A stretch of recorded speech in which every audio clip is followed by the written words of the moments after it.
मैं हूं आपका टैक्समैन तारिक तुन्यो। इनकम टैक्स सीरीज की इस वीडियो में हम बात करेंगे सोर्स वर्सेस रेजिडेंस प्रिंसिपल की। इनकम टैक्स ऑर्डिनेंस 2001 पर्सन के बारे में हमें दो कैटेगरीज बताता है, एक रेजिडेंट पर्सन, एक नॉन रेजिडेंट पर्सन। और इसी से लिंक्ड और कनेक्टेड है concept source versus residence principle का, यानी सोर्स प्रिंसिपल क्या है और रेजिडेंस प्रिंसिपल क्या है, इस पे हम बात करेंगे इस वीडियो में। सबसे पहले तो हम आते हैं बेसिक क्लासिफिकेशन पे, और वो क्लासिफिकेशन इनकम को सेक्शन 101 के मुताबिक वेरियस क्राइटेरिया की बेसिस पे पाकिस्तान सोर्स और फॉरेन सोर्स में कैटेगराइज किया गया है। यानी कि इनकम अगर हम पाकिस्तान से कमाते हैं तो पाकिस्तान सोर्स, और अगर बाहर के सोर्स से कमाते हैं तो फॉरेन सोर्स। और इसके specific criteria depending upon the nature of income, कि वो सैलरी इनकम है, बिजनेस इनकम है, इंटरेस्ट इनकम है, इसके डिटेल्ड क्राइटेरिया सेक्शन 101 में गिवन है, जो आज की वीडियो का हमारा सब्जेक्ट नहीं है। तो सेक्शन 101 के मुताबिक इनकम को हम डिटरमिन करते हैं कि वेदर वो पाकिस्तान सोर्स इनकम है या फॉरेन सोर्स इनकम है। और फिर उसके बाद हम डिटरमिन करते हैं पर्सन को, कि अगर वो रेजिडेंट पर्सन है तो फिर सेक्शन 11 जो कि हेड्स ऑफ इनकम का टाइटल है, जिसके अंदर बताया गया है कि इनकम को वेरियस हेड्स में 5 हेड्स में क्लासिफाई किया है, और उसके सबसेक्शन 5 में बताया गया है कि रेजिडेंट पर्सन की इनकम अंडर अ हेड जब क्लासिफाई की जाएगी तो बोथ पाकिस्तान सोर्स और फॉरेन सोर्स इनकम को पाकिस्तान में टैक्स किया जाएगा। अब सवाल यह है कि अगर वो पर्सन रेजिडेंट है तो उस सूरत में पाकिस्तान इनकम टैक्स ऑर्डिनेंस इस सेक्शन और सबसेक्शन 5 में बेसिकली जिस प्रिंसिपल को फॉलो कर रहा है वो प्रिंसिपल कहलाएगा रेजिडेंस प्रिंसिपल। क्यों? क्योंकि पाकिस्तान में रेजिडेंट होने की वजह से पाकिस्तान ने ये राइट एक्वायर किया कि उसकी वर्ल्ड इनकम को पाकिस्तान में टैक्स करे, यानी प्रेफरेंस दी गई उसके रेजिडेंस या उसके रेजिडेंशियल स्टेटस को। रेजिडेंट बनने से एक राइट अक्रू हो गया to the state of Pakistan, जिसकी वजह से इवन उस इनकम को भी टैक्स कर दिया गया जो पाकिस्तान में नहीं कमाई गई, पाकिस्तान से बाहर कमाई गई। अब यहाँ एक बड़ा इंपॉर्टेंट और बड़ा इंटरेस्टिंग लिंक है, और वो है सबसेक्शन ये जो हम 5 सेक्शन 11 देख रहे थे, इसका एक बड़ा इंटरेस्टिंग लिंक है सेक्शन 1 के साथ।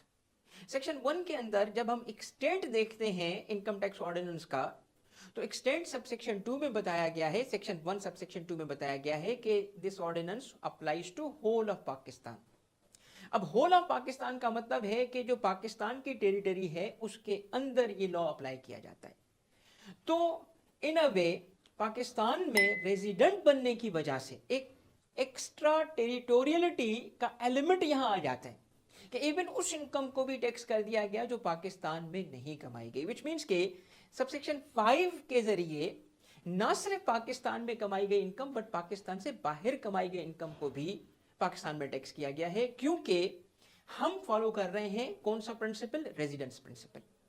But at the same time section 11 के ही अगले सबसेक्शन में यानी सबसेक्शन 6 में कहा गया कि अगर वो पर्सन नॉन रेजिडेंट है तो फिर उस सूरत में उसकी सिर्फ पाकिस्तान सोर्स इनकम को पाकिस्तान में टैक्स किया जाएगा। अब यहां पे अगर देखा जाए तो रेजिडेंस प्रिंसिपल फॉलो नहीं किया जा रहा, क्योंकि रेजिडेंस प्रिंसिपल की सूरत में तो सिर्फ हम उसी वक्त राइट हासिल करेंगे to tax, power to tax, right to tax उस वक्त आएगा जब वो रेजिडेंट हो। अब बंदा रेजिडेंट भी नहीं है फिर भी उसकी पाकिस्तान से जो कमाई गई इनकम है उसको टैक्स किया जा रहा है, क्योंकि फिर यहां हम एक और प्रिंसिपल फॉलो कर रहे हैं और वो कहलाता है सोर्स प्रिंसिपल।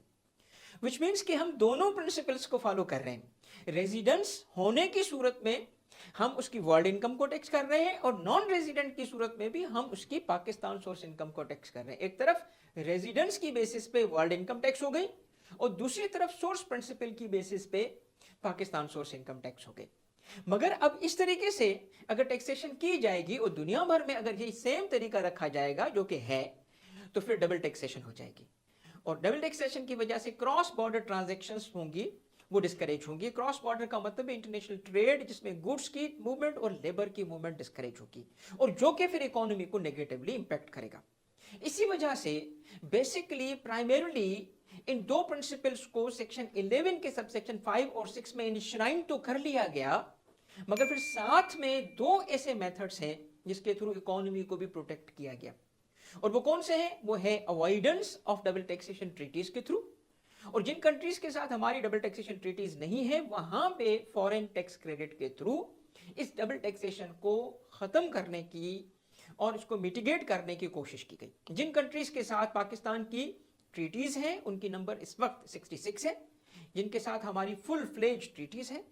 और उस एक एक ट्रीटी में हम देखेंगे कि पाकिस्तान को राइट टू टैक्स हासिल है या उस कंट्री को राइट टू टैक्स हासिल है, उस तरीके से फिर हम अकॉर्डिंगली इस डिस्प्यूट को और डबल टैक्सेशन को खत्म कर देंगे। और जिन कंट्रीज के साथ अगर हमारी ये बायलेटरल अरेंजमेंट नहीं है वहां यूनिलेटरल बेसिस पे फॉरेन टैक्स क्रेडिट दे दिया जाता है।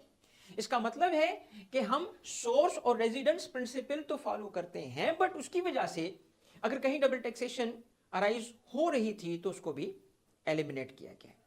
Thank you very much for watching.